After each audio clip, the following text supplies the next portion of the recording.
Boom. Boom. Alright. Here we are. Episode 2 for the homies. Episode 2, season 2. Oof. Excuse me. Dose. And I got the man, Gabriel Spiller, aka Gabe Wolf. And I'm excited to just rock with him, one of my favorite people. Been getting it popping since when? Freshman, sophomore year in college? Yeah, we were like associates on some just straight up Mount Airy, Germantown vibes, Mount Airy baseball stuff, but weren't really tight. Like I knew who you were. You were like one of the cool old kids. Were like hang out with like Malcolm and stuff. See y'all on the patio, the mastermind. I'd be like, all right, one day. And then yeah, I think it was like my freshman year at Temple, or maybe it was your freshman year. It was yours. It was mine. Yeah, that's where it really went up, and we never looked back since. Never looked back since. And we'll definitely get to that point. But right now, so like, first thing that came to my mind is like, so I remember I went to Masterman, my middle school. You were a grade below me. And I always remember you as the white boy that talked black. Mm-hmm. But like, I don't know, like, it didn't even seem like no fraudulent, like, faking type shit. It's just like, you had the slang, you know what I mean? You were just with the, you know what I mean? There's a dialect. There's a dialect. And I'm interested in like your perspective of you know, being 100% Jewish from Philly, but like just getting that thoroughbred. Yeah, getting the Philly culture like hit you in the soul. And like, what was that like? So it's funny. I definitely thinking about that. There's a lot there for real. I think for me, I went to Allen's Lane summer camp. It was right down the street from my house. Okay. And I remember I had a bunch of camp counselors that were like mad influential, right? Like maybe I didn't understand it then, but like they were like role models for me. And that was definitely where I began to like, form some of those associations with how I'm received and how I'm, I guess, embraced. And it's funny because, going to public school in my life, it's kind of like, it wasn't anything out of the blue, or sorry, I should say out of the ordinary. That's what it felt like. Right. But then as I got older, there began to be like almost like more tension around it. And then, I think ultimately, for me, my experience is just connecting with people. And I found that I would be able to connect with people at different levels depending on how we approached, and what it sounded like, right. What words I used. It's almost like a code. All of a sudden, people was like, "Oh, he gets it." And it was funny though, because I remember being mad conflicted in like 9th, 10th grade. Like, white people would say I'm fake, and then black people would say I'm real. And I didn't know what to make of it, right. But ultimately, though, I felt like I had a sense of awareness of it, and just taking public transit, and growing up on like Meek Mill and like Reed Dollars, it's like you're gonna feel like ultimately you could argue so much culturally starts with black people, and on a deeper level, so much culturally starts with African and indigenous people. And so in a way, like, I don't know, maybe everybody feels some kind of gravitation towards that stuff, but I think it's interesting. I think it's something that still kind of evolves. So a lot of people think I'm from the South. All the time, I don't know, but all the time at work, at the bar, I work in this hotel, and people will go like, "Oh, like, where are you from?" And I tell them to guess, and I'll say South, and I say Southeastern Pennsylvania. But it's funny because at the hotel they definitely got like a little amalgamation of like everything, because I'm kind of like at work too, so I got that like at work tone. Right. But different tones for different folks, and I think ultimately I think I used to be a little self-conscious about it. I used to be like anxious about it. Maybe you could say hyper aware. But now I just see it as like, meeting people where they're at. Maybe that's my judgment. right? I'm making a judgment of where they're at. Yet, you know, I think for me, what drives it all, for real, bro, is humor. And I think what I found early on was that making fun of my whiteness and whiteness in general was an easy W. Right. And for both sides. For both sides. So I think that, you know, being somebody that was always like, I was epic, mad, class clown energy, big entertainer, storyteller vibes. I was always trying to achieve that outcome. And, you know, that comes with some challenges for sure. You know, I feel like right now I'm in a place in my life where I've definitely thought a lot about that stuff. And now I'm just like, I don't know. It's interesting trying to find the parts of me that are me and the parts of me that are how I learned to receive love and how to feel secure and safe in my surroundings, and like the parts of me that are in that sense determined through external validation. So much of who we are is determined by social interaction. And like, it's crazy when you think about behavior. Like, we are not logical creatures or rational creatures. You know what I mean? Like, it's so much based in our social setting, who we're interacting with, what we see other people do, you know. And so ultimately, I mean, it had an impact on me just like anybody else. But I think at this point in my life, I'm just like a little more clear around what is,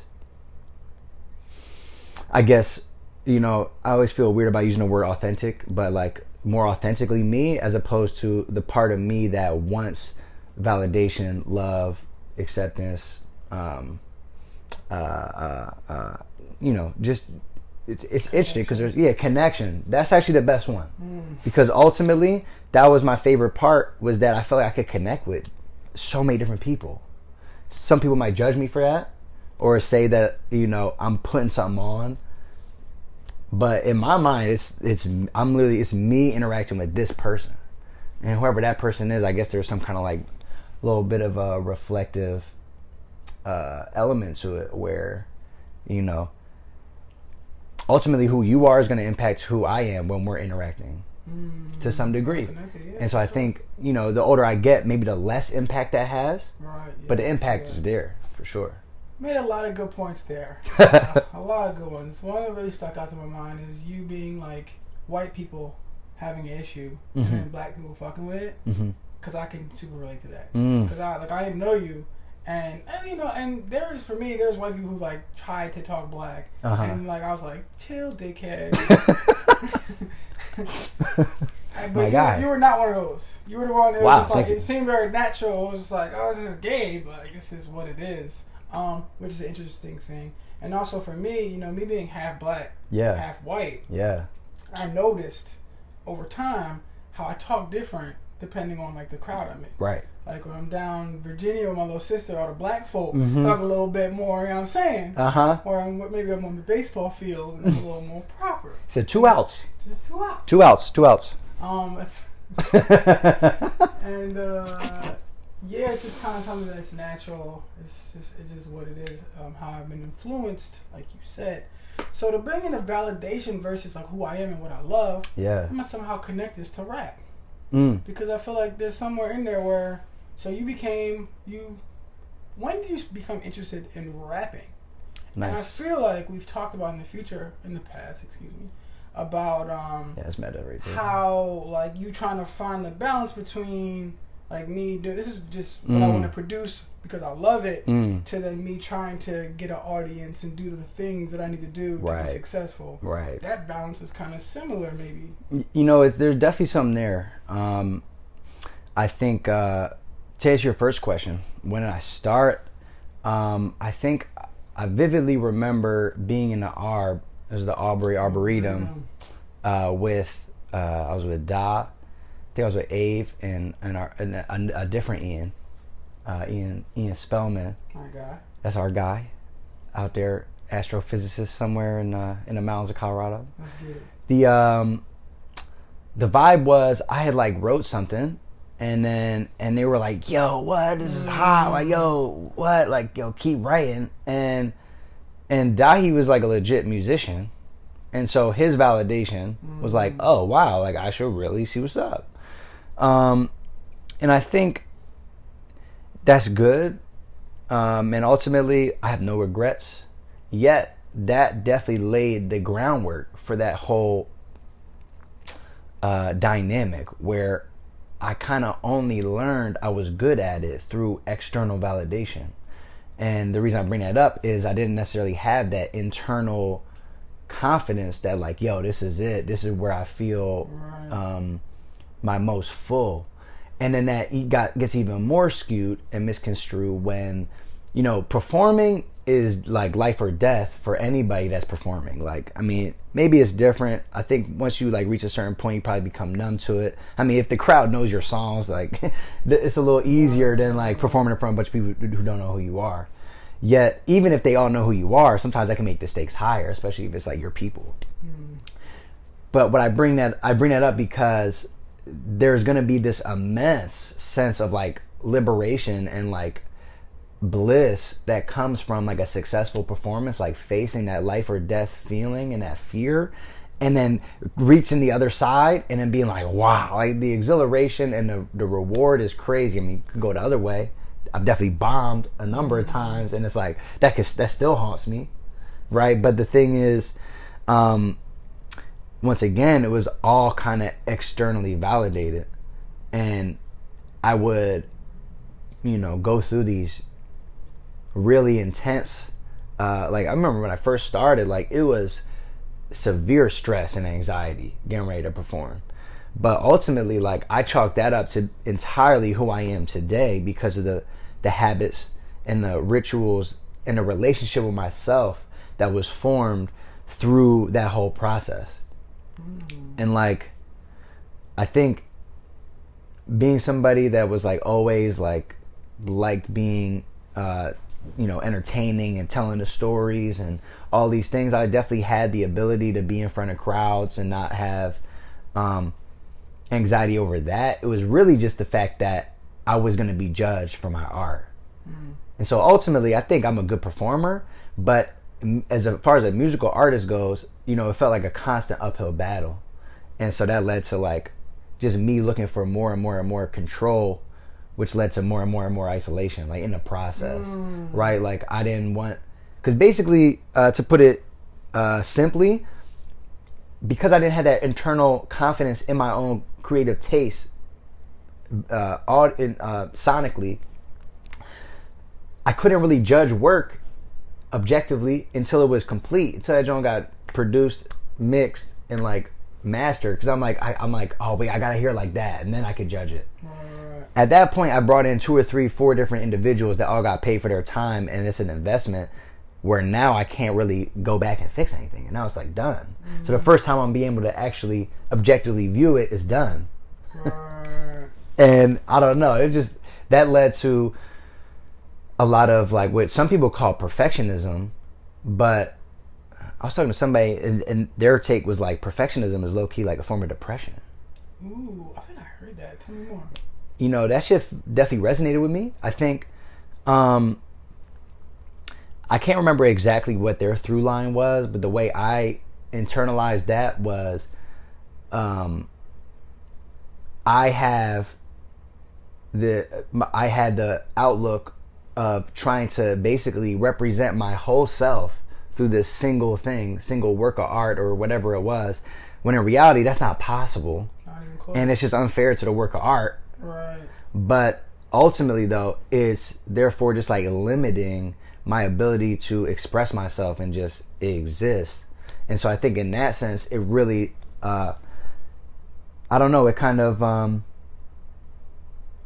it keeps me from progressing and from experiencing life for real. And I think that can then turn into, you know, forms of just not just like definitely self-limiting beliefs, but also like self-limiting habits. Actually, yeah, habits. Right? And like all of a sudden I would just be in my room in a cave, like rocking out. Don't get me wrong, there's still to this day feelings I only experience listening to my own shit, where I'm like, wow, like the feeling of like, wow, like, oh, I did that. Like, right. Yo, what? And at the same time,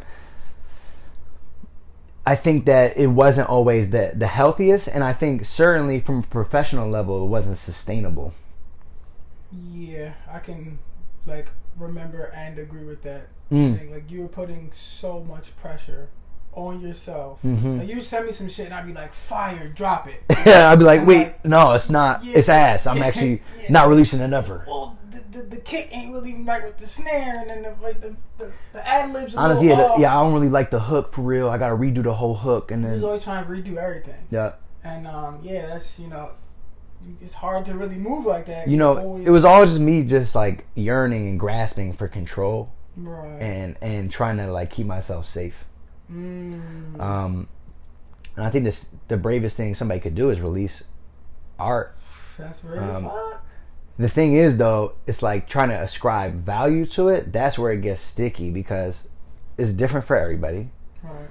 Maybe people want to support me, but it's hard to find the ability to give them the opportunity to support me. So there's some dances that come with that, and it just feels a little weird, like trying to monetize my close friends or like the people in my community.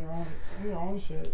Yeah. But it's funny because looking back, I was trying to use so many parts of my musical career to give myself opportunities to be a visual artist. I remember having convos with Brady like, yo, but I need a logo. I can't drop this till I have a logo. Like, who has a logo for real? What artist has a logo? Maybe there's a couple, but like I can't. Most of the artists that I listen to don't have like a quote logo. Like it's not the same. It's not necessarily applicable in the same way, but in my mind, it was an opportunity to express that side of myself. And that's where, the pandy came into play and kind of allowed me to, I think, get more honest with myself about that. Okay. Well, I mean, if it was a great transition. Let's get it. To the graphic design. You've always been like wanting to express yourself. Yeah. One way or another. Seemingly multiple ways. Yeah. And for many years, like rap was the focus. Yeah. That's what we were doing. Like, put so much time into that. I do want to actually, I'm going to bring this into two questions. I do want to, like, interweave this with your spiritual journey. Because I feel like your spiritual journey is very entwined with the rap journey. Yeah. But, before we do that, let's get into the transition from, like, you trying to be a rapper, like, making music for many, many years, 6, 7, maybe more.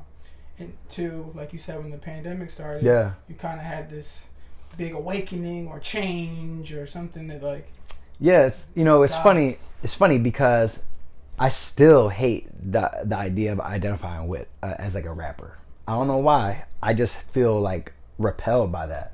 Okay. I think part of that is like I definitely came of age musically in the like SoundCloud era where everybody was a rapper. Right. Like literally everybody. You know what I mean?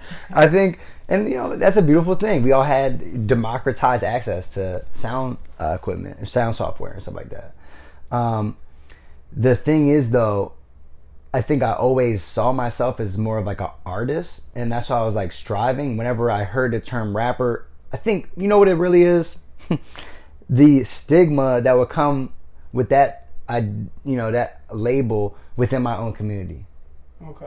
My parents, grandparents, any family member. A rapper. I gotta drop this one. This is a great one. My mom's at the gym.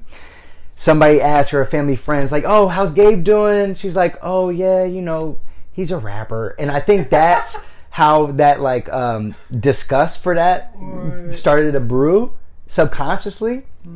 But she says she's a rapper. The woman goes, "Oh my gosh, congratulations! What do you think it is about your family that led him down this path? Like, that is so amazing." And she's like, what are you talking about? She heard my mom say, "He's a rabbi." Oh no.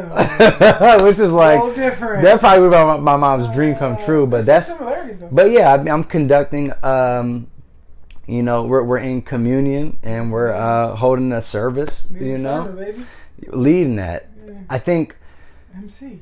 Straight up. And so I definitely identify more as an MC than a rapper, just because I always felt, I did a bunch of hosting. I've officiated weddings. I'm definitely comfortable in that terrain, but also more so, I like the idea of like, I could connect with a group of people, a crowd or whatever it is.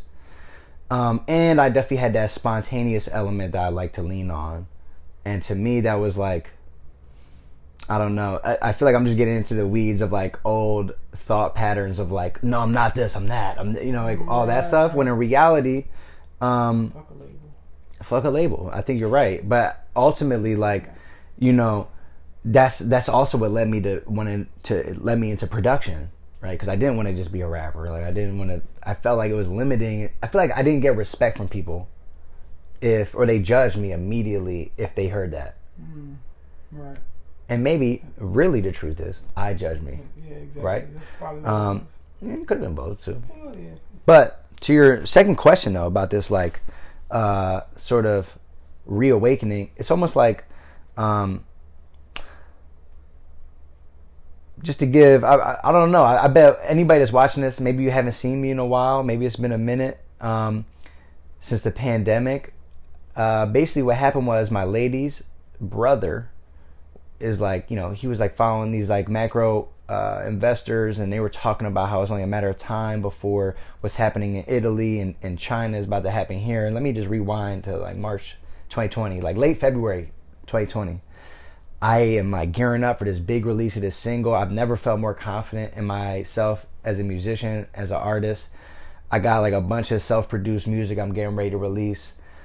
Feeling really good about it. I'm taking vocal lessons. I'm learning how to sing, doing all these things. It's like everything's where I want it to be. I'm playing piano, and I remember I had this single. I'm getting ready to line that up. I shot a video, did all these things. I'm getting ready to roll out with a couple homies. I was like recruiting for like some street team stuff. We were about to just go in. I was just ready to like lay it all out and be like, yo, this is the time.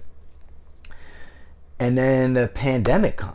Basically, he showed us this video, this dude talking about, yo, it's only a matter of time for what's happening there, it happens here, and like all of a sudden it's just this whirlwind of thoughts, and trying to explain that to our roommates is just hard. Like nobody, if you try to tell me that what was going to happen, that's a tough pill to swallow. Yes.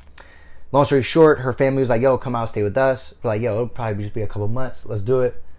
We bounce, head out into the burbs, and the next thing you know, 18 months later, we were still there, right? So I jokingly refer to it like I was studying abroad, because I think that this will probably be the only time in my life where this will have occurred, where, maybe the first like 3 years of my life or something, where like I was not accountable to any narrative or any community in my life. Like it was literally no expectations, no responsibility. There was nothing like I had to do. And I think that was always such a driving factor in my life, that from the day to day it was like, oh, I gotta do this. Like, oh, but now I gotta do this. I gotta get ready for that. If I want this, I gotta do that. And so it was the first time where all that was just on ice. And at that point, even this single that I had like put all this love into and everything I was like about to just, trying to really push and develop, it just felt really selfish and really intensely like not the time. It was a really awkward moment to be trying to be like, yo, look at me and listen to me. Right. And I just felt super conflicted with that.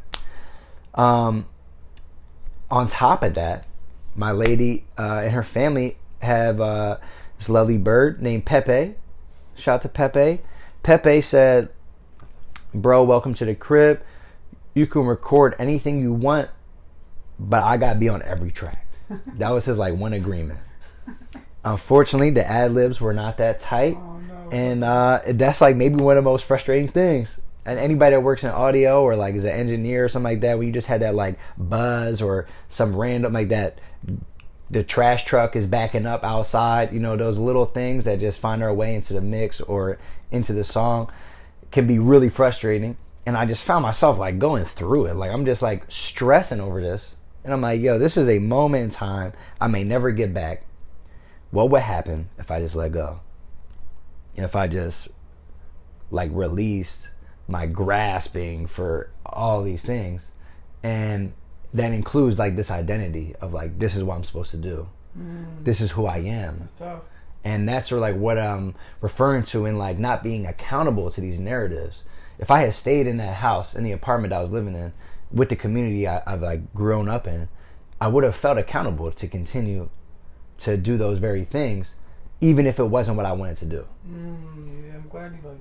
And so me too. And you know, I'm still kind of off social media for real. And just like, I was like, this is an opportunity I might never get again to just like unplug to a degree that's like almost unfathomable in day-to-day life or typical life.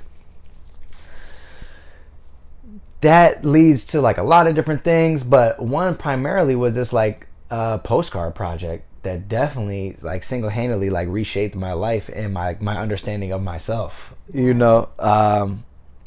Basically, like, me and my lady were talking about how ironic it would be, like, if since nobody's traveling this summer, like, if we all send each other postcards from each other's living rooms, so it doubled as an opportunity to stay connected, and it was just a way to, like, create a sense of community in a way that I think a lot of us are unfamiliar with, like, with handwritten letters and stuff like that, like, I assume most people my age don't know how to mail a postcard, because it's like, who uses that, right?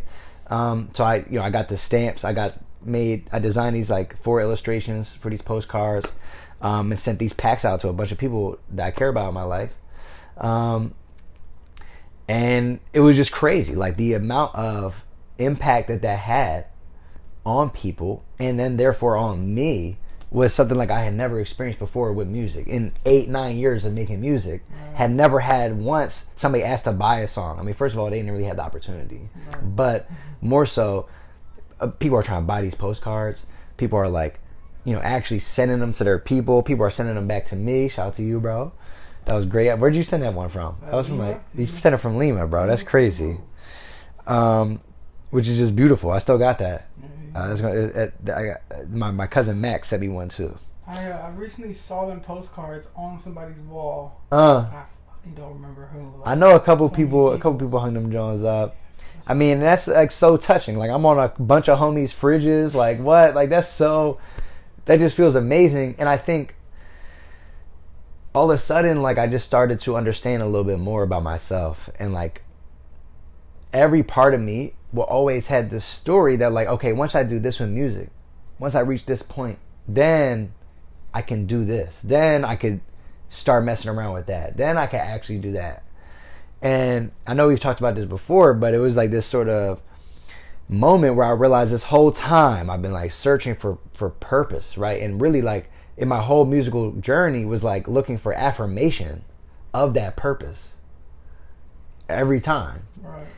And I realized instead of purpose, I was really just waiting for permission to do the things that light me up, but also that I had this like kind of internal confidence in. Like growing up, I was always doodling, making flip books, little animations, and drawing. I remember I drew we had a contest in 8th grade to like draw the school shirt for our grade. I remember drawing that John. Just like, all right, whatever, put it in. It got the most votes. That John won. It was on all the shirts. Let's go. It was epic. But then I remember it was just like a pencil sketch or like a pen drawing, and they were like, you gotta pick the colors. And I was like, all right, cool. So I was like, all right, blue, and I guess the dragon would be like, this drawing would be orange, like whatever. And I remember we got the shirts. Everybody's like, yo, these ugly ass colors, yo. What is it? I was definitely sick, yo. I was definitely sick. Color's important, but too much to buy yourself, man. Yo, straight up. But you know, it was one of those things where I was like, wow, like this is just something that I have a different feeling about myself doing. Like I'm not trying to prove anything. Right. I just enjoy doing it. And you're good. And I like what comes out of it. Impact. Bang. And so a couple freelance gigs end up coming out of the postcard project. Boom, boom, boom. My lady had been doing freelance. We end up joining forces on a project. We end up bringing our other homie on a project. And one thing leads to another, and we actually end up starting a company together. So just to keep the suspense alive, you know, we're still in stealth mode right now. So I'm gonna resist giving you all the pitch, but everything is coming soon, and I couldn't be more excited, honestly. I feel like really what we're doing is something that we all feel, the three of us feel, is like, I'm trying to think the best way to put it, like the way to win. It's like, we know we don't want to be, we could be each doing this thing for somebody else. Right. And it's not so much about getting a whole cake, you know what I'm saying, getting 100% equity. It's just more so like knowing that we're doing it together and we get to decide, you know, what work we're doing and how we're going to do it, all these different things. I think the best part about the decision to work together, though, so far and take on this journey of starting this business and like having this new relationship with life for real is I've just been learning so much and learning new skills, learning new ways of communicating, learning what my values are, what my boundaries are, learning. This has been a good one, yo. Learning how to ask for help. That's what? Such a fucking yo, big deal. That's a big boy right there. So, I've just been learning so much about myself and my my community, and you know, I appreciate y'all, man. Whoever's watching this, I love you. Wow. And if I haven't seen you, I look forward to seeing you. And it's an excuse. And we need a hug. Hit us up. Yeah. Okay. Yeah, look, unlike Ian, I'm gonna be in Philly. All right. Yeah. Easier to find. Yeah. Pull up. If not, slide through the Lowe's. Or I had a thought. I'm going back. You said you might never be in a space where you don't feel accountable to anything or anyone. Yeah. Well, you gotta put the job you're doing, go get a bag, and then come to Ecuador. Yeah. And then you'll feel that shit again. I think you're right. Check 2 boxes off before the kids. Well, yeah, exactly right. It's interesting though, because it's like, but even then though, it's like, all right, we gotta bring a cat. You know what I mean? No, I guess you're right. We definitely had the cat during the pandemic too, so I guess that doesn't count. But that's here nor there. Yeah, no, it's true. I mean, I think you're right. I mean, I think ultimately, the reason why I felt like that time was such an obscurity and such a anomaly is that nobody knew what the fuck was going on. Right. Like, not even the old folks, not even the experts, not even anybody that was in charge. Okay. Everybody was making it up, you know, as we go. And I think that everybody's still kind of readjusting to that reality that, you know, things are not, everything that we were told was as important as it was is actually is not as important as it was, or non-negotiable as we were taught it was. Like, how many people are like, I'm not about to work 50 hours a week for this job? It changed up so many, like, the way they interacted with the world. Yeah. Like, a lot of people were like, I'm not doing that shit no more. I'm not going back there. Like, right. I'm not accepting this bullshit. Right. Like, it's just shook everything up. Which, fuck, like, you just brought up a couple topics. I'm like, should we? Let's see. I do want to talk about, like, the quote-unquote spiritual journey. Yeah. Because we've kind of been a little intertwined with that, John. Yeah. We were roommates in 2013. Yeah. Right? Yeah. Great year. And the great crib, great everything. Yeah, phenomenal. Shout out to 919. Yeah, even though I was kind of losing my mind. But it was like post losing my mind. True. I was managing mortgage at that time. You were like kind of... I was coming out of it. I think all of that journey, though, was like you reconnecting with yourself. Facts. Like, as a member of the universe. Yeah, for sure. But I do remember that, like, in that time, when I was so focused on learning about, uncovering things about the world, let's say, that we weren't told. Yeah. Seeking knowledge from sources that are outside of what's acceptable, shall we say. And from the beginning, I remember I had very few people I could talk to about it. But you were like, pretty much from the jump, were always one of those that I feel comfortable enough. And I definitely leaned into that. Of like, oh, like, this nigga don't think I'm extremely crazy. You know what I'm saying? Yeah. And it's funny, like, I don't even need to do this. It's funny, but like so many things that I was thinking about or learning about 10, 9, 8 years ago, this shit is happening. Yeah. But that's here nor there. He said, I called it. Pretty much. Like, put it on wax. Like, yeah. every signal. But I feel like people that I've known, you for a long time have been very focused on your self-growth from a spiritual perspective. And you have been doing work, reflecting, taking information from a various amount of sources and we have been, but also obviously separate, like having discussions with yourself, with people in your life. Yeah. How you can better yourself, how you can better your community, how you can have a better experience in this crazy shit. And, you know, especially recently, I think without a year, is like when, like, you know, I'm got some deep turbulence, some deep shit to talk about that I don't feel comfortable talking about with myself. Like, other than my girlfriend, like, you're the one I run to. To, like, unpack all this shit.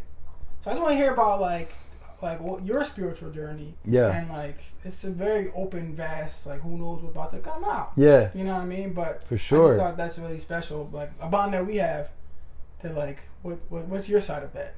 Yo, thank you for that, man. I mean, I remember those years sharing that doorway. That was hot. I mean, I think, you know, I was grateful for that too. You know, I think I remember watching the movie Zeitgeist back in like 20. It was like 20. 13. I think it was like 2012. Yo, when I saw it, potentially Zeitgeist was. Yo, that John fucked my head up. I feel bad for my dad because I was at my grandma's house when I watched it. And he drove me back to Philly after, and the whole time I'm like, yo, but do you know about the, like, and I was just like trying to convince my dad of all this stuff. He was just like, it's like everyone in my life. He was just turning up the music up. But I think he was probably happy that I was just like, you know, energized about knowing more. Yeah. I'd be interested in like what he has to say about that. But it's a good question. I mean, I think my dad's like open-minded, and at the same time, like, he's probably in a place where he's like, I'm cool. Well, not even about the topic, but about you, like, right. His son, like, coming to him with some shit. Like, yeah, you know, I think that, for real, I feel like he's like, I don't even know what to do with this. Right. He's like, yo, talk to your friends, yo. No, I mean, he's great with all that stuff. I mean, he at least listened. I think, for me, though, I wasn't even really saying anything coherent, you know, I was just like, so... I just think my mind was kind of just cracked open and everything was just like all of a sudden up for grabs.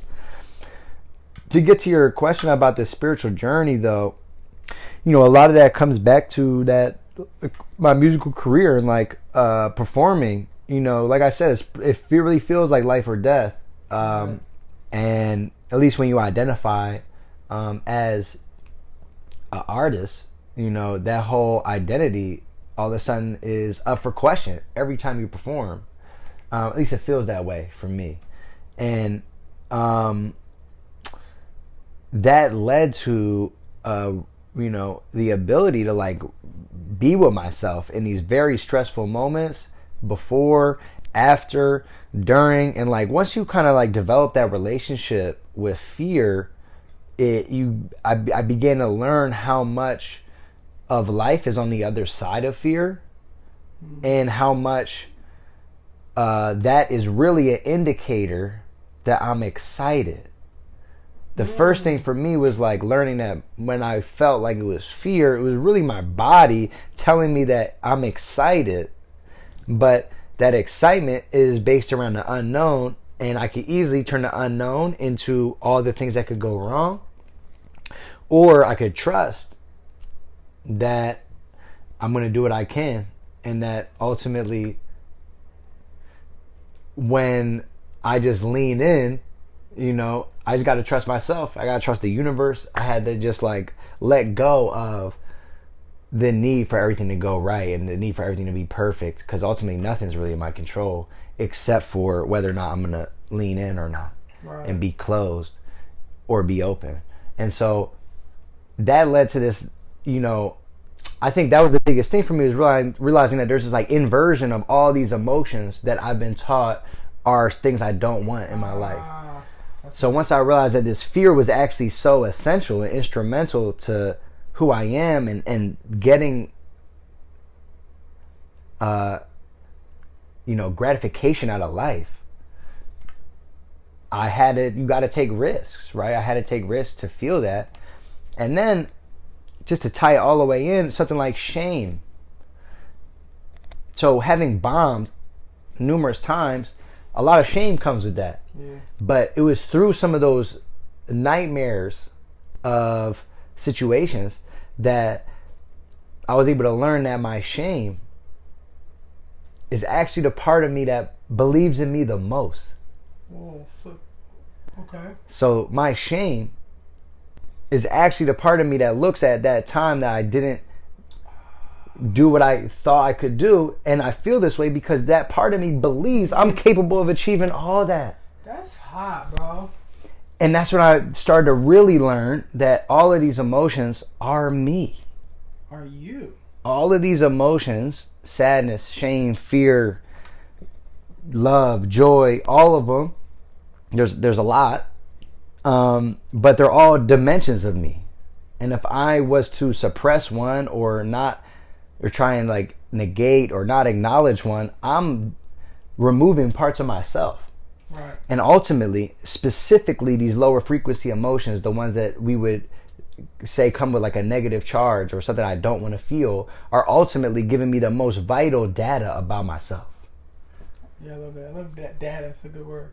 And it's like, that's the guide. That's me guiding myself on the journey of becoming me, right? And so basically, every one of these emotions, my favorite question is, let's say I'm deep in my sadness. I don't know what it is. I'm just like super sad. Maybe I have shame and anger too.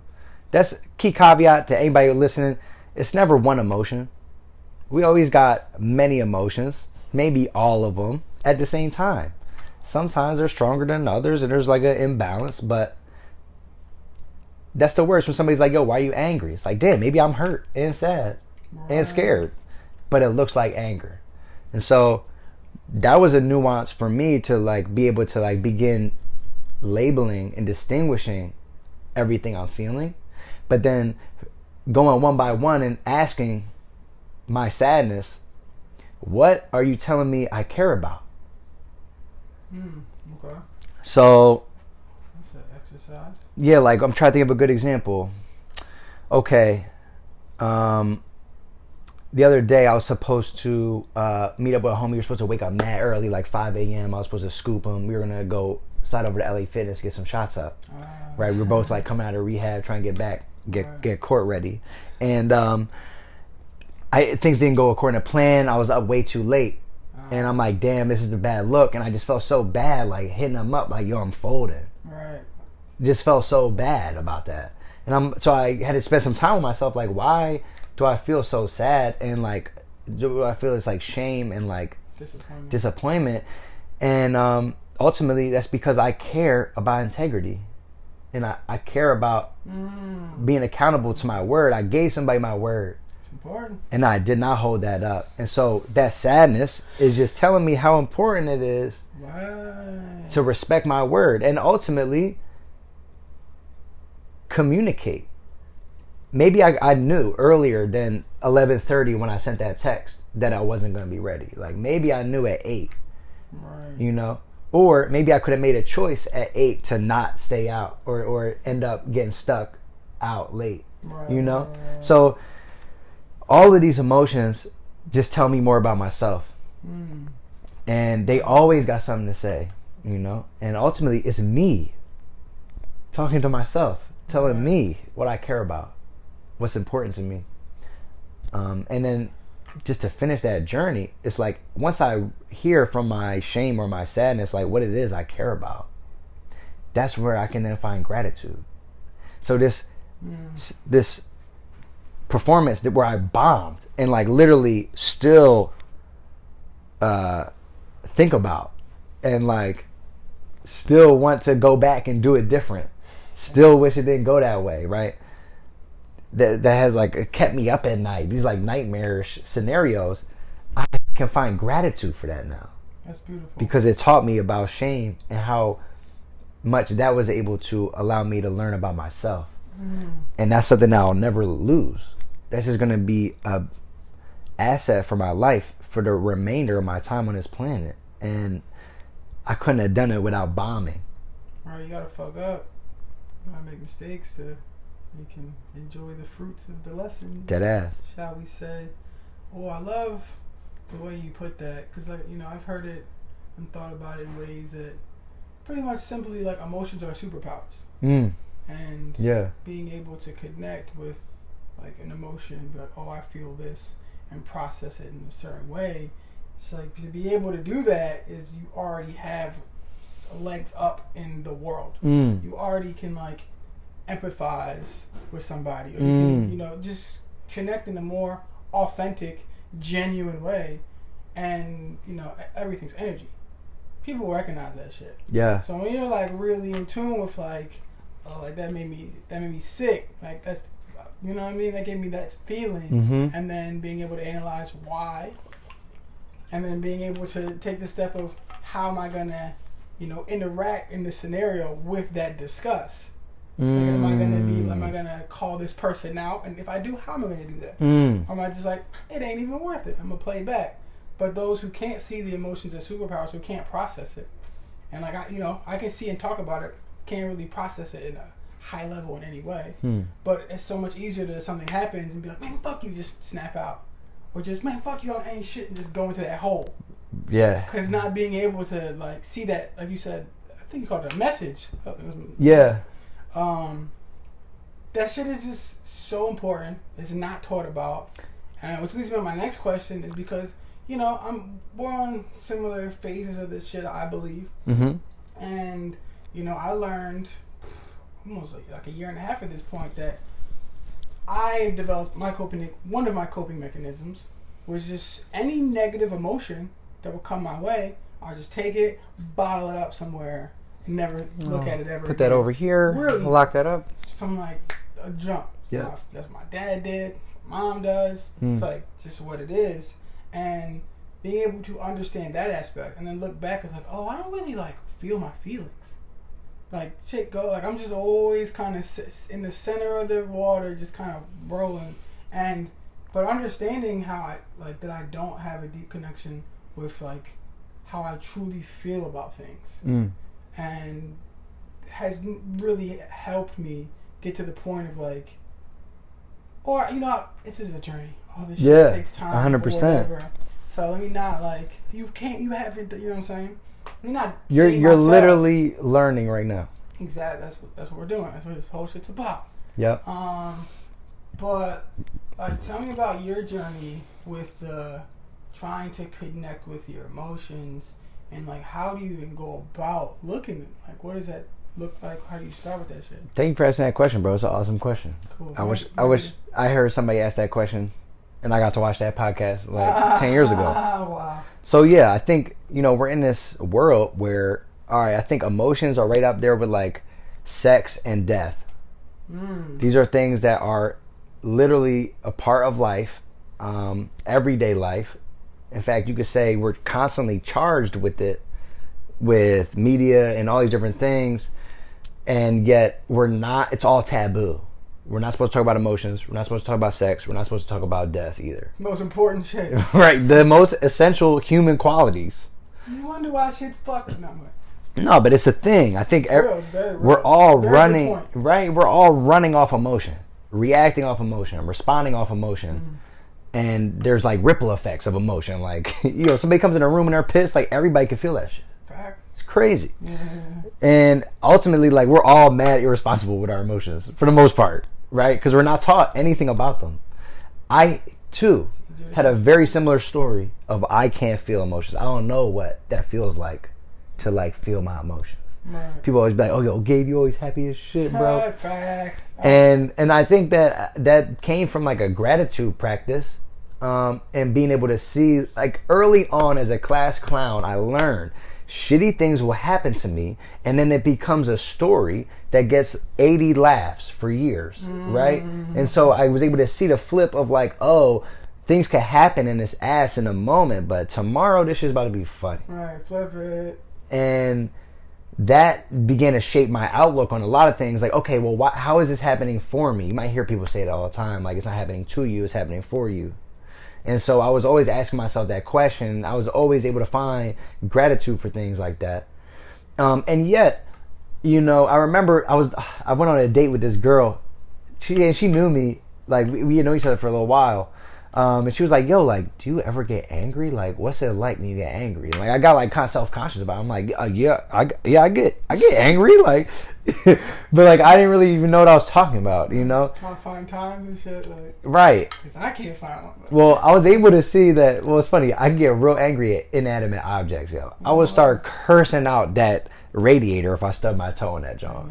Which is hilarious, yo. Like, which is just funny. And I apologize to that radiator. He didn't deserve that, or it didn't deserve that. Basically, what I found was that the most impactful thing I could do was just learn what my emotions sound like, and more so, really, what I mean is what they feel like, right? So, just be able to distinguish, like I said, we're always feeling like many layers of emotion, but just being able to see like, oh wow, like I'm sad about that. Right. Oh wow, like I'm angry about that. I found that I had a story that like I don't have a right to be angry or sad or upset. Look how good my life is. Look how amazing everything is. Look how much I have in comparison to anyone else that's not as fortunate. Or look how much I have to be grateful for. I don't have a right to feel these things. Right. But that was just such a disservice to who I am and ultimately to my growth, because we all have these things. And like I said, it's just like literally giving me a roadmap to a deeper sense of self. And I just started a practice of just doing like a roll call every morning. I like to meditate in the morning. I used to, when I first started meditating, I started at night because that was the easiest. That was the time I always knew I was going to be somewhere with no timing expectations, right? I didn't have to be anywhere else but like my bed. Hello. So that's where I started meditating. Highly recommend that if you're trying to start meditating, try it at night before you go to sleep, because there's no expectations. You don't owe anything to anyone, and probably nobody's going to be disturbing you. And you're going to be there every night most of the time. Basically, I now do that in the morning, and I really love, I was thinking about the other day, I'm like, why do I sit down? Why do I sit down when I meditate? And I had got like kind of emotional thinking about it. I'm like, damn, like, it's really taking the time to sit down with myself. Like, you ever try and have a conversation with somebody in passing, like you're just like standing or whatever. Yeah, but if you're like trying to get in depth, you like sit down. Right. You're like, let me stop, let me slow down. Cup of tea. Yo, straight up. And so the fact that I can decide to do that with myself is just such a form of love and care. To be like, yo, let me listen to you. Because it's very easy to not listen to myself or what my body's telling me. But I sit down, start meditating. Every meditation starts out like that. I like to start with those lower frequency emotions, because otherwise I could just feels weird trying to be like, oh yeah, I feel love, but I'm really angry as shit. You know what I mean? Yeah, I've had that. Like, so I gotta start there. I gotta start with those. Start with the anger, the fear, the sadness, the shame. I almost always have fear. I'll say that. Okay. But really, that just comes with being a human in life. There's so many variables, and it's easy. And I don't think it's a bad thing either. I don't think it's a bad thing. They say a man without fear is a man without a friend, or a person without fear is a person without a friend. Basically, I start with those emotions, and if I can, I'm just trying to label them, really distinguish them, acknowledge them, honor them. How do I feel? Oh, I feel that. I feel that. If I can, it's usually more effective if I can actually trace it back to like what sparked that. Right. What was the thing that made me start feeling angry? And then from there, maybe I can figure out why I care about that? What is that telling me I care about? Right. But that's, if I'm going to go through that whole process, sometimes I just need to label it and keep it moving. And then I go into the higher frequency joints like faith, joy, love, gratitude. One thing I've learned is I can almost always find love and gratitude. Like there's always a way. And here's something I recommend to anybody that's maybe you have a meditation practice, or maybe you just have some emotions right now that you are uncomfortable with. I would suggest going all the way in, feeling them all the way. Go get in a room by yourself and just get close with that anger, that sadness. Let it come up. Let it be your sadness and your anger. And in the deepest, darkest moment, when you feel like you're there, you're like, oh my God, I'm really fucking angry right now, or I'm really ashamed. I wanted to remind you that in that place, you also had the capacity to love yourself. And in fact, you as the universe do love yourself, even in that darkest, highly uncomfortable state.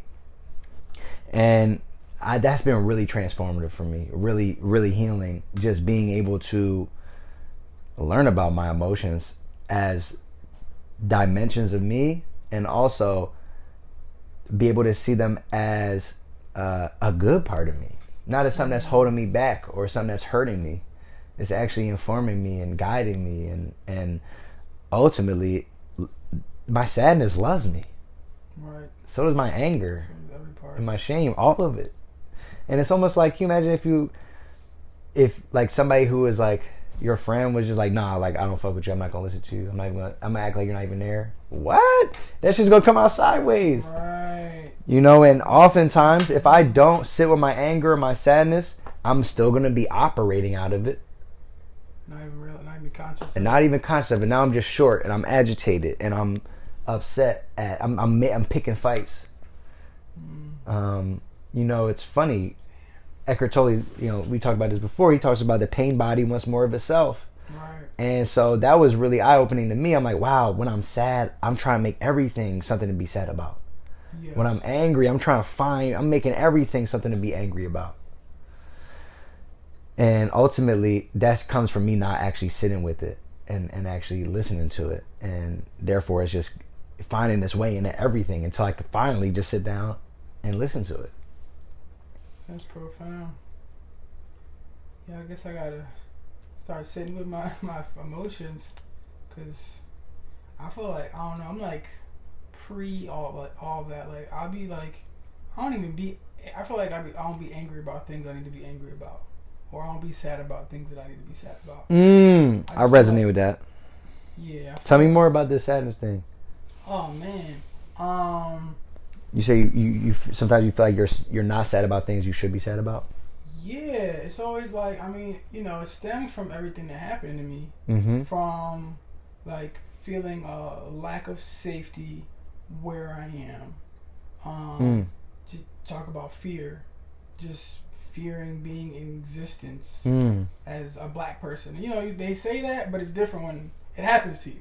Facts. You just get your ass beat up by police officers for pretty much no reason. That'll fuck up a lot of shit. So with my sadness, like, it was just because of that happened, I pretty much became addicted to like weed, really. Mm-hmm. I was just like such a pothead.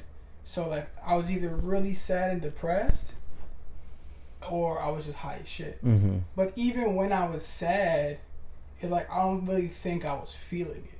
I was just like looking for ways to get away from it, pretty much. Like I wasn't like sitting with my sadness. Like, I'm so sad, what I want to do about it.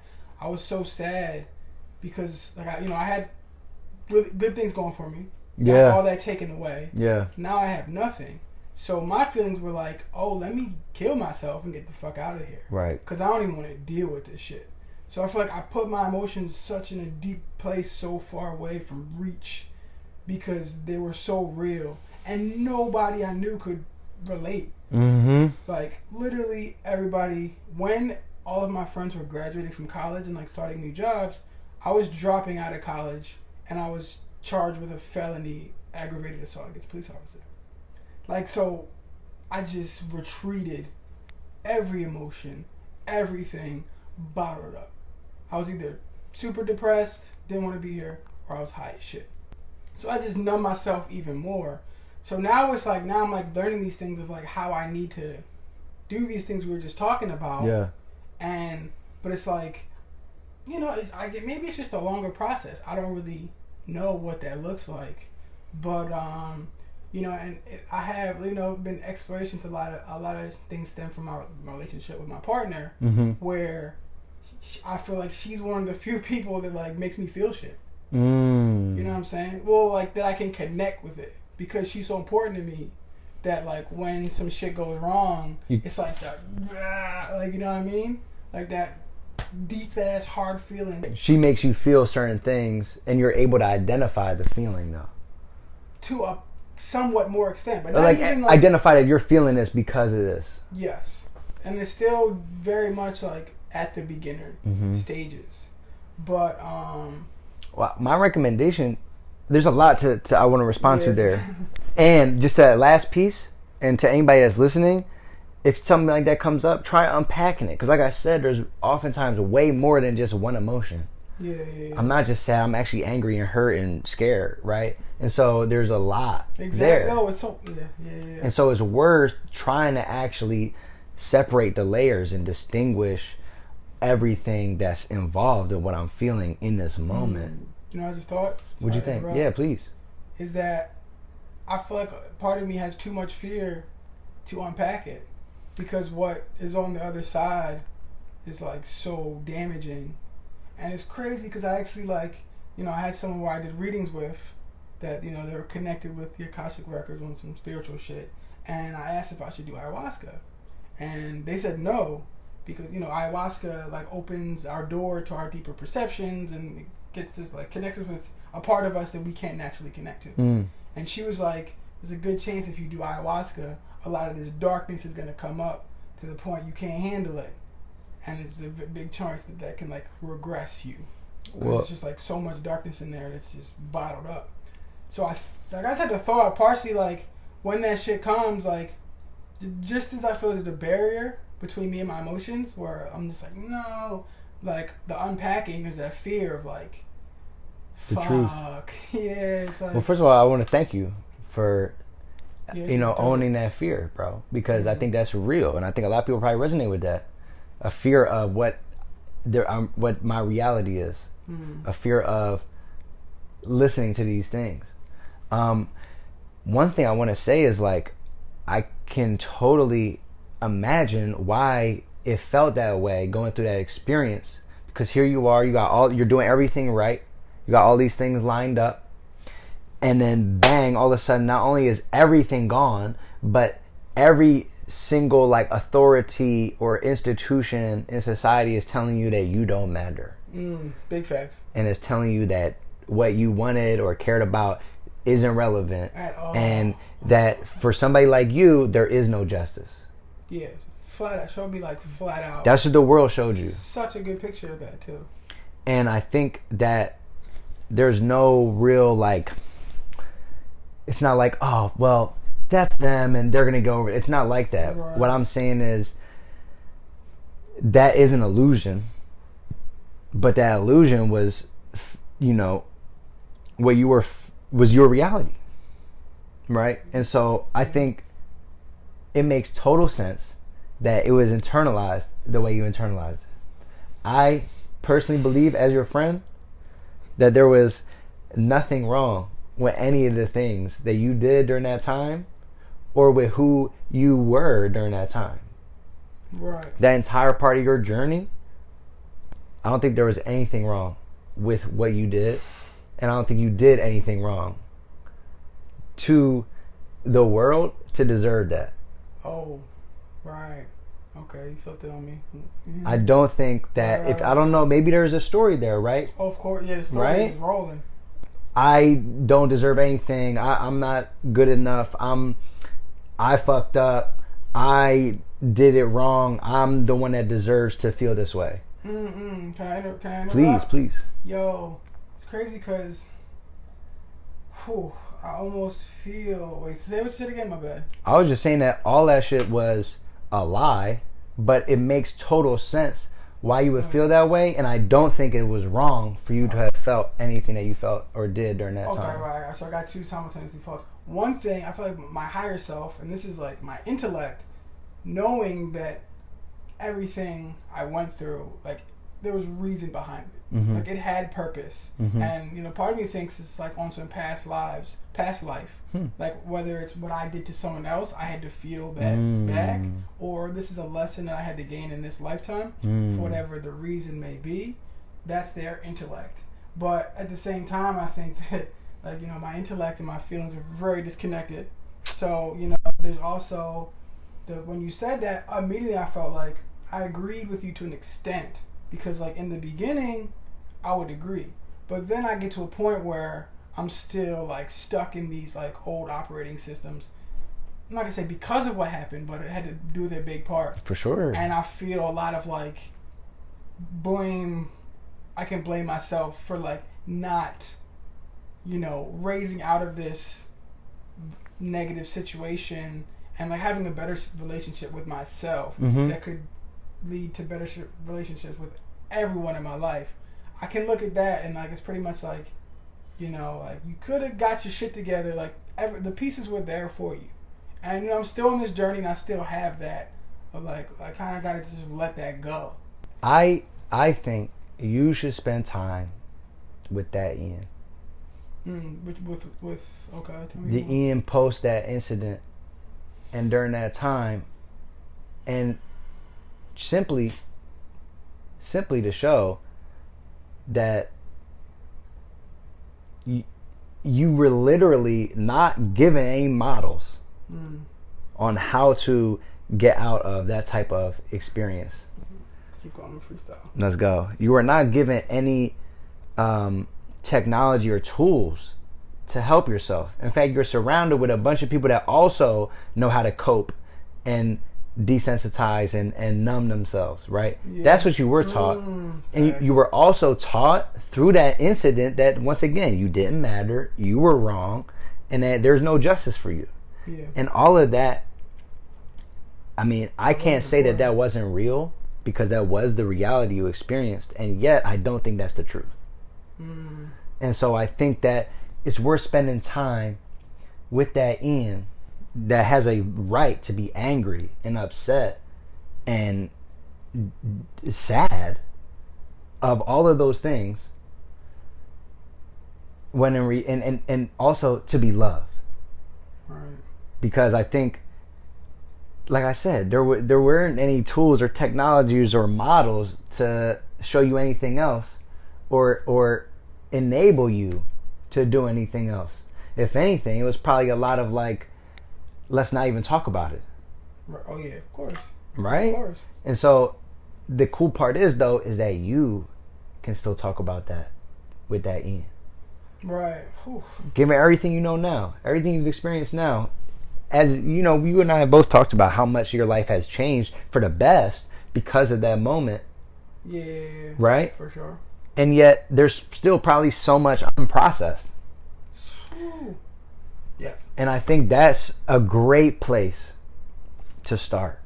You don't have to figure anything out. You don't have to solve anything. It's literally just being there for Ian. Right. Because I tell myself during that time, nothing really was, and no one really was. I like that a lot, man. I'm gonna rewatch this joint a couple times. When you said, sometimes I feel like I'm supposed to feel sadness and I don't. What came up for me was I lost, at the time, one of my best friends on my birthday. Like, I think it was like 6 years ago. You said maybe 5 years ago, 6 years ago. Clarify that. Yeah, I lost a best friend. Okay. One of my best friend in high school passed away, like, tragically on your birthday. On my birthday. And I remember getting the news. I was at work from somebody who I shouldn't have gotten the news from.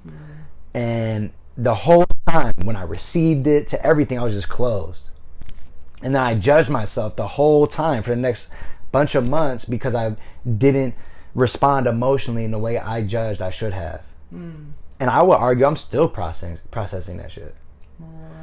I spend time with her every day, telling her I love her and I'm grateful for everything that she was in my life. She taught me friendship for real.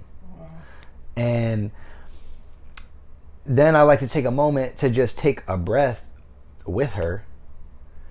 And that is something that has allowed me to really unpack so much more of that experience. And it wasn't until much later in life when I was actually developing a relationship with my emotions that I was able to actually feel sadness. Right. I feel like I wasn't able to really cry about that for like years later. Yeah, crying. And then recently I lost another friend, and that was the most I've ever cried in my life. Because I felt like for the first time I understood what the power of that was. Like by feeling that sadness, I'm honoring him. Wow, that's deep. And so I say that to say we're all still processing, and it's never too late to process. And honestly, the best way to respect the past is to process it. And sometimes that looks like emoting and feeling these emotions. And like you said, these emotions are superpowers. And the craziest part is that we give ourselves access.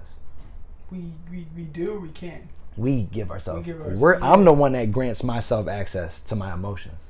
Right. Even if we're not taught, that is something that we can take into our own hands. Doesn't necessarily mean it's easy or any of that. But the key to remember is that here was one thing that fucked my head up in the best way. We all have this assumption that life is just, or that life should be fair. And yet we also have the reality that if you zoom out, life is almost never fair for almost every person that's in the span of a lifetime. In the context of a lifetime, most of the time, life is not fair. Right. But in the totality, you could say there's almost no such thing as fairness. Yeah, right. It's like what are we even referring to, right? And so I think it's something that ultimately I'm not supposed to like solve myself. I'm just supposed to experience myself. Right. And we're taught that there's something to fix. We got to monetize. We got to like acquire external things to be. For sure. And in reality, we got everything we've always needed. And every part of me is just what makes me like the only version of me. Like there's no other you. There's no other me. And we are each these like perfect, unique parts of this grander, we're each these specific drops in this wider ocean. Right, somehow. Somehow. And we're not supposed to like figure out the ocean. It's impossible. Right? Yeah. It's all about just worry about the drop. Exactly. Worry about the drop. And a healthy drop. Healthy drop. And inspire and affect other. Damn, you got them ripples, boy. Yeah. Got the ripples. Somebody was just talking about this recently that I really resonated with is we're educated a lot on our what we have to work on, what we're not good at. Yeah. Oh what our flaws are. Bro. And I think it's really important that we get to acknowledge and honor our gifts. Right. It's way harder. And we're not taught those things necessarily. I think one of your gifts, bro, is honesty. And yeah, it comes pretty natural. And I think that that's a really interesting gift to have, especially when developing a relationship with yourself. Yeah. Oh, don't fucking talk about that. I feel like I'm more honest. I'm more honest with other people than I am myself. I guess that's normal. Well, I think that it's easy to be that way. Right. But I would ask what that's about. Well, my pop's definitely first thing that came to my mind. Because he was a pathological liar. And the worst thing about all these things is that he lied to himself. So he would lie to me and my little sister, my mom and her mom, and it would be so absurd to me because like we all were there, like we experienced it. We all, different people in similar situations, experienced the same shit. And then from him, it was I did this, this, and this, and from us, it's like no, you didn't. We were there.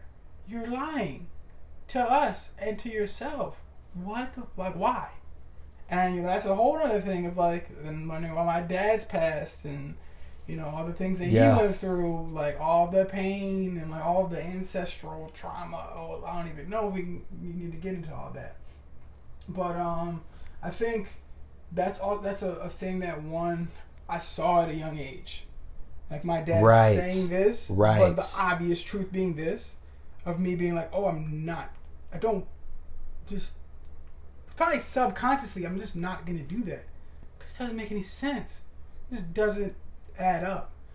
But on the other side is, we really freestyling now. On the other side is, what was the other side, my guy? Damn. You're just talking about like watching your dad. Oh yeah, okay. The other side is I have that gene of lying to myself. But I don't lie about things that are like obvious, like saying I did this when I clearly did. You know, like the not childish things. No, it's not very outward. I'm very whatever. What I lie about is like the deep shit inside that I don't really want to look at. Can you give me an example of a lie? Oh man, even a lie. Like when you were talking about how like you're like, once I do this, then I can get here and do this.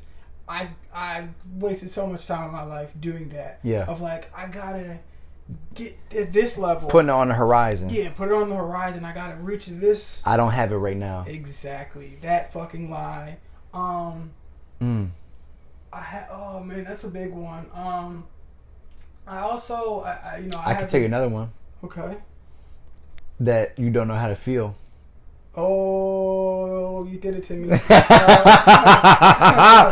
Yo, because I had the same lie, bro. I was living the same lie, bro. Right. Yes. I gotta process that shit. I feel like I have like a disassociation situation going on where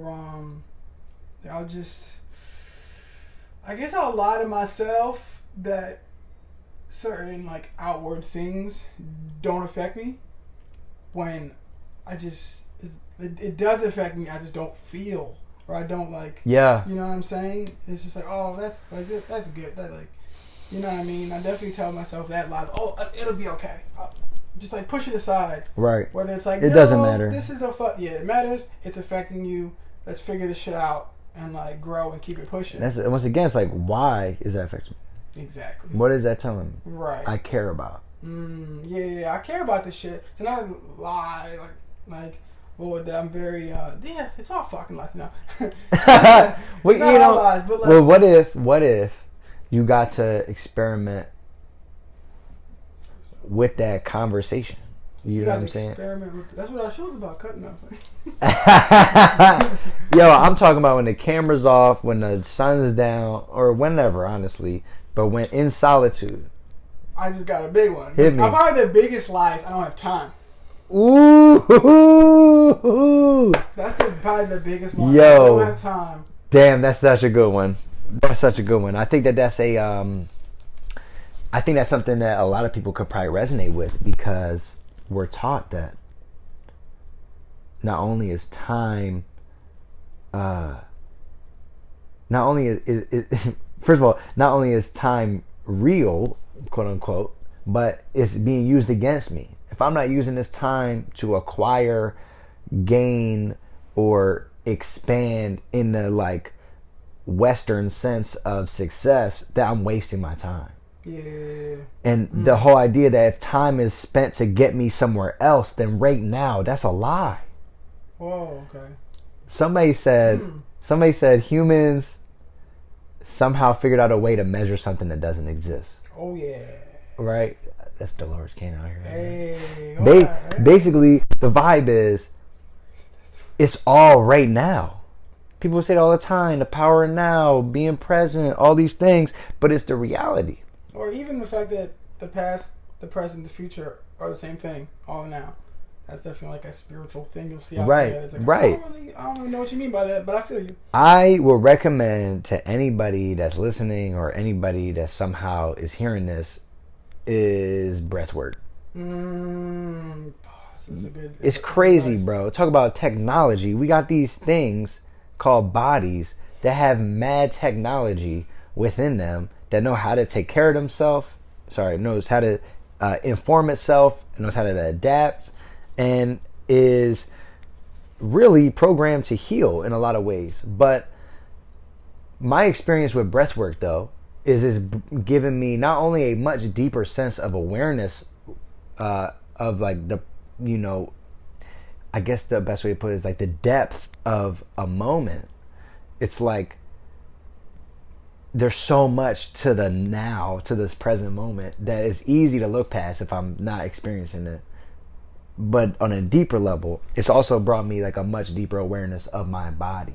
And I think that kind of ties in all of this in the sense that like I'm able to pick up like, oh, first of all, our gut is our first brain.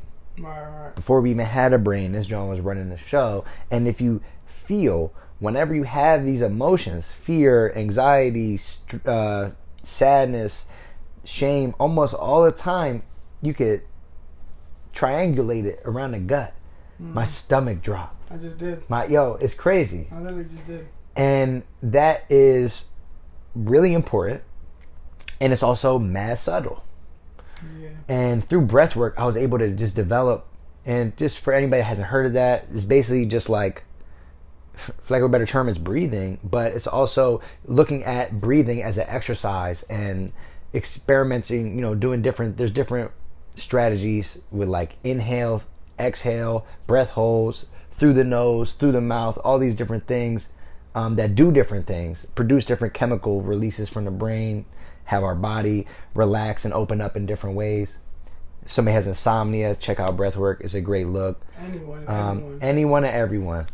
And I think that there's something really magical about breathing, and we all take it for granted. We're doing it all day, not even think about it. It's running itself. But it's really an access point to so much, and that has helped me build a real awareness around, oh wow, I'm starting to feel some tension. Oh wow, I'm getting a little anxiety. Oh wow, that just made me sad. And that has allowed me to really develop that relationship in a way that I can have a deep breathwork experience in like 5 minutes. You know what I'm saying? It doesn't require a lot of time. Right. And I think it's such a thing, though, to be like not satisfied with right now, and I need to use my time to get over there, right? When in reality, it's like, damn, everything is actually right here, right now. It's not even over there. It's not even over there. Or I'm gonna get over there. I'm like, wait, hold up, it's actually over there. Yeah, still here. I think that that's just probably been the biggest breakthrough. I knew about breathwork for a long time, but I never really made it a part of my life until my girl started really doing it more habitually and bringing it into her life. And I'm so grateful for her. It's dope, man. Not only is she like my best friend, but she's also like, I've just been able to see her whole journey, and it's just so inspirational to see the work that she does and who she is for her family, for me, and I just feel so grateful to have somebody in my life that like, I can meditate with or do breath work with or stuff like, it's bringing stuff like that into my life. And I tell myself, you're in a similar boat, Oh, 100%. Yeah. Yeah, that's like literally maybe the last question is like expanding on that topic of your relationship and how you guys, to whatever level you're comfortable. For sure. I was like, I had the thought, I can definitely relate. Yeah. Like my partner pushed me in every fucking way. Like, oh my God, like I wouldn't be close to the person I am if it wasn't for her pushing my ass. And I feel shame and regret that like she had to put so much energy to like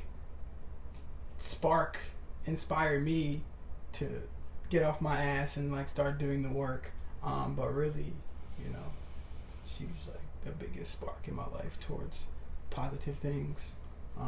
Despite all the turbulence, like we're all here.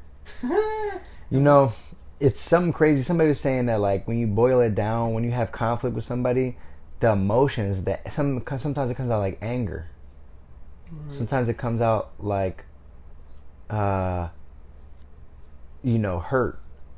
and really a lot of it at the base is like a fear of being alone and of the other person leaving. Yes, yeah, for sure. And I think, I'm like 5 years in this relationship, and it's probably like, it's kind of hard to put into words. I was the type that I remember being the only dude that was not in a relationship. Right. I remember a time in my life where I was like, yo, I gotta just get in a relationship. And to be honest, bro, I think that is what most people do. That is a judgment that I want to own. But I think a lot of people get in a relationship to just get in a relationship and not have to feel, quote, alone. It's not the best reason. I remember one of the first like kind of like things, it was like a little mini relationship. It was like 6 months. The woman in a relationship, the girl in a relationship, she had been the one pushing the growth. And like, oh, like what are we? Oh, like me, my mom. Oh, da da da. And then bang, goes to me. Oh, Saudi. It's the first time I'm here in my room. This person's not even in this state. She's not even in PA, and she's impacting my day, impacting how I feel. And I remember just being like, wow, like this is crazy to like be this vulnerable and this susceptible to another person that doesn't even really care about me.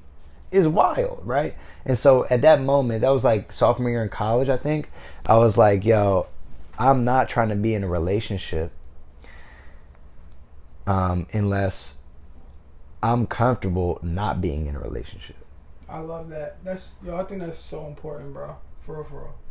That's the key. Yeah, you gotta have a good relationship with yourself. Straight up. Regardless. And here's the fact of the matter is I know I'm in this beautiful relationship. I'm gonna marry this woman. Knock on wood. I'm spending my life with this woman, and we grow old together, and yet I know for a fact I'm gonna die alone. We all do. That's just the reality. Together with everybody. Facts. Oh yeah, we all go out as one lit ass party with the asteroid, but it's all connected. I feel you know what I mean? And so, but ultimately, for anybody that wants to be in a healthy relationship, it's like, how can I expect this relationship to be healthy if I'm not okay without it? Yeah, exactly.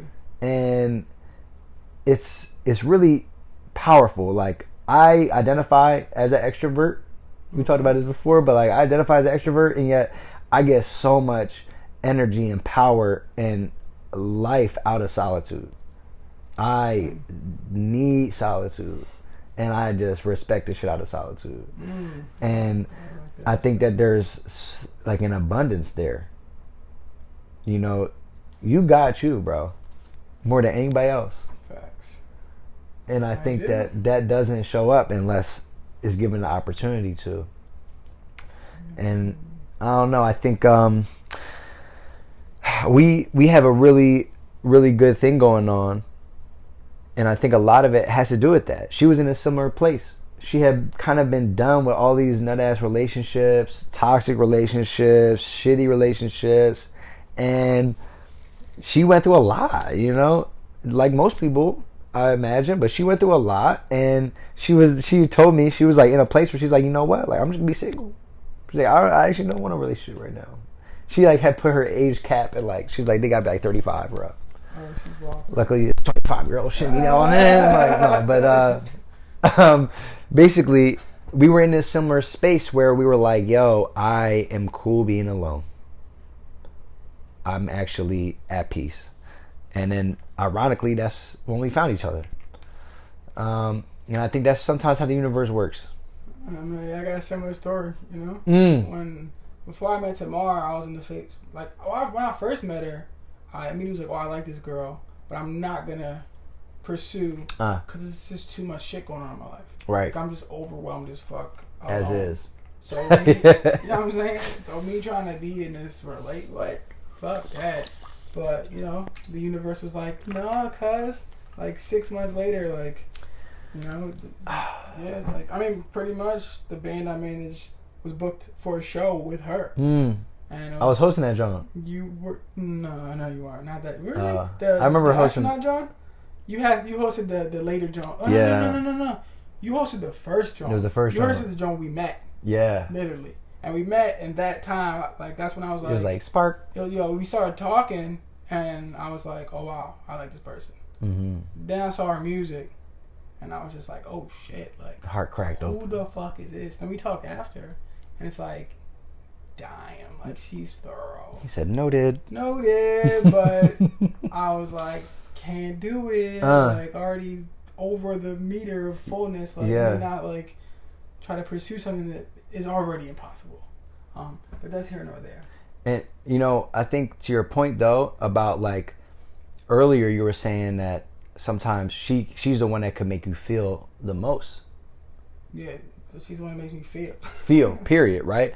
I think in my relationship, I've been, I mean, as much as I think that it's so important to be able to not be in a relationship, I have a serious committed relationship with myself, first and foremost, before seeking any type of monogamous or any other relationship. It's like, with that being said, I've been able to grow in ways in that relationship that would have been very difficult to grow without that accountability of a partner. Yeah, same. Right? 100%. And so let it be hard. I love that. Right? Let it be hard. Supposed to be hard. Yeah. And ultimately, if it wasn't hard, if it wasn't hard, that means I didn't care about it. Yeah. And if it's hard, that means I really fucking care about it. Right. And for me, that looks like primarily being able to communicate in anger, communicate when I'm sad, and being able to communicate when I'm stressed or anxious. Yeah, anxious. Because my go-tos for all of those is, let me be quiet. Same. Let me not say anything. Facts. Let me just be alone. And oftentimes, what that's going to get read as is I'm mad at you. I'm stressed about you. I'm sad about you, or whatever it is. All of a sudden, this tension becomes, it doesn't translate the right way. And I have been able to learn how to communicate in those moments. I'm still learning. Yes. No base, bro. I'm human. And it's like learning how to communicate in those moments is hard. One of my mantras every day is to remain open. That shit is hard. That's a good John. It's hard because it's actually in those moments though, what I found is like if I could just name and communicate the emotion, it can do wonders. It's not going to heal everything, but it can neutralize. It can help release tension. It can at least let this person know it's not about them. It can at least allow my partner to see like, oh, I can support him by giving him space right now. Instead of them being like, fuck, he's mad at me. He's upset about something I did. Now I'm going to be mad at him because I didn't do anything. You know, it's like, it just, so much can spiral out of not communicating. And I've been taught how to not communicate. Yeah. I mean, right? Really? And so in this relationship, I've been able to learn to communicate. And I've been able to learn the value and the importance and the weight of communicating in those moments specifically. One thing I just learned the other day, this dude Ed Milet, if y'all ever heard of him, he's pretty hot. He's got some bars. Ed Milet. No. He used to be like a baseball player, and then like became like a coach, and then you know, he's like it's funny. He's like this dude that didn't start social media until he was like 47. Oh shit! But he's killing it. Apparently, Tony Robbins told him, was like, he's homie to Tony Robbins. Tony Robbins was like, bro, if you don't do this, you're gonna be a loser.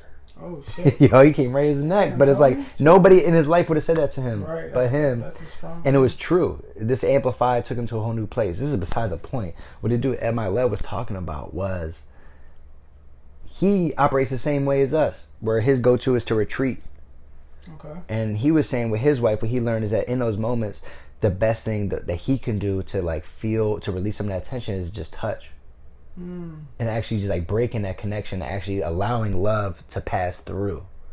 Because if I look back on times where I'm upset with my partner, or more so when I'm just upset, period, not even at my partner, I don't want to touch. I don't want to do any of these things. And so I've been trying to break out of that. Why do you think that is? Well, I think part of that is because I tell myself, I don't deserve to be loved. Same with me. Right? At least that. There's probably more there. Yeah. But that's a big one. Facts. I see the thing with me, I don't even tell myself that shit. It all happens subconsciously. It's just like triggers of like, I just like. It's a pattern. It's a fucking pattern. With me, sorry to interrupt. I got the angel and the devil. So when some like negative shit happens to the angel and devil, like something bad happens to me, a big fight, whatever, I retreat into this phase where I'm like, fuck it, I'm gonna get high and not think about anything. It's easy. But even before, like, that's more like in the past. But even before I get to that phase, there's a lot of times where there's just this angel and this devil. And the angel is like, do something good for yourself. Go for a walk. Call a friend. Freestyle. Write down. I have a list. Dance. My notes. All this shit. I have a list of notes to go to when I'm in this place. But this devil is like, fuck all that shit. You're not worth it. Do the instant gratification thing that you know isn't going to help you in the long run. But who cares because you're not fucking worth it. This is one lifetime. Like, you'll be alright. Just treat yourself like shit. And then you'll figure it out later. And it like really just been my life has been like a progression of like, stop letting that win and more let the good person win. But even so many times knowing this about myself, I'll be in that phase. And I'll still be like, fuck it, I'll let the devil win. Not as much anymore. Yeah. Which is cool. But I think that, I want to put some respect on your journey, though. Because just having the awareness of the two is a major step. Even having the awareness I'm making the wrong decision is a major step. And is growth. Yeah, but my ego don't want to hear that shit. But you're right. It's funny because the ego is the one that's making you make that decision. Exactly. Right? And, so the ego is we're all, I guess, experts and not experts. But it's like, it's one of those things where it never knows what it wants. It's never going to be satisfied. Never. And so ultimately I can't be driven by that. I think that one of the big things I've been learning about these days is the difference between gratification and gratitude. Okay. Gratification is like, I'm trying to seek something to gain that. And gratitude is feeling what I already have. Okay. And so much of our decisions are made out of gratification. This pursuit of gratification. Right. And in reality, I want to make choices that I could be grateful for later. Bro, that's like the fucking some bodhisattva type. Let's go. Really shit, like moving. That's the purpose of life. I'm saying it right now. Let's go. It's like going from gratification towards gratitude. Yeah. That's like the Buddha. Like that's like. That's the way right there. That's what they're talking about. I like that. Yeah, that was an exciting moment. Yo, I'm so happy that resonated with you, bro. Yeah. And I went. Gratification. I think like. I've been looking at it like I got a thing for like acronyms or not acronyms, alliteration, and so I like every day I'm grateful for my challenges, but then therefore my choices and the obstacles, but the opportunities that they also are. Facts, right? Yeah, exactly. So every time I'm presented with a challenge, it's like I'm grateful for my choices that I make. I can't control the challenges. I can control the choices. Right. Yeah. And ultimately, I'm trying to build inertia. Because the more I make the right decision, the easier it gets to make the right decision. And I guess the right isn't the best way to put it. The more I make the decision, the choice I could be grateful for, the easier it is to make that. Yeah. And same goes the other way. You ever stop doing something cold turkey and it works, and then all of a sudden 6 months later you go to just you're like, all right, well it's been a minute, let me just do the one thing, and all of a sudden I'm doing it every day for the next like 2 weeks. Yes. Yeah. Right. Yeah, definitely. Like porn, weed, any of these things that are like kind of insidious in their nature. I don't want to say insidious in their nature, but like the idea that as soon as I open up that pathway, it's just so easy to go down it. It's instant gratification. Instant, you're right. That could potentially lead to all types of issues. Yeah, there's definitely a lot there. One thing about weed, I have a similar relationship with weed one thing I found really illuminating, somebody spoke of it as a herb. It's like a selfish herb. Okay. You tell me that, I'm gonna tell you some shit. And it just wants more of me. It doesn't want to share me with anybody. Right. I really resonate with that. But what came up for you? Okay, one interesting thing about weed that is like pushing me towards the energy of like not doing it anymore was I read a book called Plant Spirit Medicine, which is one of my favorite books, hand down. It's another book. Shout out to T tomorrow. My girl put me on, changed our lives. It talks about how first off, everything having a spirit, right? Right. There's spirits in everything. It's energetic dimension we can't see. But specifically, obviously, living plants and trees, their spirit is very strong. And there's people throughout time that still exist today that can connect with the spirit of these plants and then bond with them to heal themselves, to heal other people, to create positive things in this world, right? And the book is this like white guy from like Connecticut, pretty much like going on a journey to becoming like a plant spirit medicine practitioner. Like a normal guy saying anyone can do it, and it's crazy because your average herbalist might use whatever rosemary, turmeric to cure some sort of topical issue, but these people that do plant spirit medicine, they literally talk to the spirit of the plant, and it comes to them in different people. Like some are like gruffy white men, some like they're all in the presence of humans. And each spirit is different. You kind of have to communicate it and develop. Some spirits, they're just like, don't want to fuck with you. And it's like, can't use that spirit, right? And he talks about people do in Mexico. This one boy in Africa, it's crazy what he does. He can like take his consciousness and like go in other rooms. And like he like talked to a dude, and the dude was like doing his meditation practice. He was like, yeah, that was good. I saw that. Like literally, like his spirit like went to just check on his man, which is like crazy in so many ways. But I'm saying all this to say is he talks about the sacred ones. He's like the specific spirit medicines that are like super strong that you don't want to just mess with all willy-nilly. He mentioned ayahuasca. I want to say, did he mention tobacco? Oh, it's probably tobacco, maybe sage. Yeah, well, I don't know if he mentioned tobacco, but like it came up one way or another. But it was definitely the ones I remember very vividly. Sweetgrass. Peyote. No, like the ones that get you like. I see. I see what's going on. Ayahuasca, marijuana, mushrooms, peyote. Those are the four. I feel like he also mentioned tobacco, whatever. And pretty much it's like you want to be careful using these things because especially with ayahuasca, it's like the people that have been living in the jungle for thousands of years developed a relationship with ayahuasca on a deeper level than any relationship we can never fathom. You know what I'm saying? Their ancestors were just living with it for thousands of years, learning how to operate it. So when they do ayahuasca ceremonies, it's very, very deep, thought out. Every action has meaning. You have to do this. And it's all like, you gotta prepare for like weeks before with your diet and you can't just do preparing the vessel willy nilly. And so they talk about the spirit of ayahuasca. They also talk about the spirit of marijuana. Yeah. And one thing they say is that if you use these plant spirits medicines, you want to hopefully like your soul group. Like if you're using peyote, you want to be in the soul group that grew up with peyote. Like you want to have this connection. No, that's interesting. Yeah, it's very interesting. And they said the spirit of weed is a trickster. It's from Central Asia, so it's like first of all, it's like it's very like a lot of people who aren't from that area or like spirit area. It's like it's a trickster that makes people think that it's positively affecting them, but it's really just fucking with them. Manipulative. And like when I read that, I'm like, oh, that's my relationship. Yeah.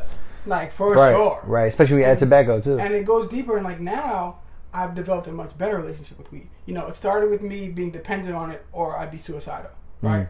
Already bad John. Right? It's a bad John. That's a bad John. Like before that, like I had a great relationship, fun, parties, all that shit, whatever. Right. But once it was my crutch, then I'm in a dark place without it. And how can it not remind you of that? Exactly. So now every time some shit goes foul, I run to weed. So I don't have to process these emotions, right? Over the time, through our experiences, I could talk about another time that I've developed a much better relationship. It's like recently, it's like, in Ecuador, I've been smoking like once a week, one hit. If I got to the point where I realized, well, like, all I need is one hit and I feel good. If I take 4 hits, I'm gone. Yeah. I'm not even here anymore. So like I'm developing this positive relationship, or I'm understanding. just the understanding of how to do it. But I think there's even that intuitive place in my mind that's still, like, I'm still like have that yearning for like when I feel off for this thing to make me feel better. But it's like what only I can really make myself feel better. Like, you know what I'm saying? And like that is like, not to say that I necessarily need to stop forever, but even like these one hits more, I'm feeling like, you know, it still affects my memory a little bit. Like when I take a hit, like I have a conversation and the recalls and it's strong. It's just like little things like, Ian, like you can't operate happy without this drawing. Like even maybe if it's like now I do it once a week, maybe it's once a month, to go to every 6 months or whatever. But this trickster ball is like in my consciousness now. And I can like feel that's that awareness. it. That's a growth. Exactly. It's really fucking interesting. I'm about to end this job. Let's go. Yo, appreciate y'all. Yeah, thank you for tuning in. If you did, cool. Wow. Again, holla at us, hit us up. This is very much you know. Let me get into it real quick. You know, a big part of why I'm doing this is so I can connect with my friends on deeper levels. And like, if you're watching this, you're probably a friend. Probably know me to some extent. Why not come fuck with me? Hit me up. Like, you know, in the future, we can have a discussion on or off. What's good with your life? For the homies. Peace. Love you.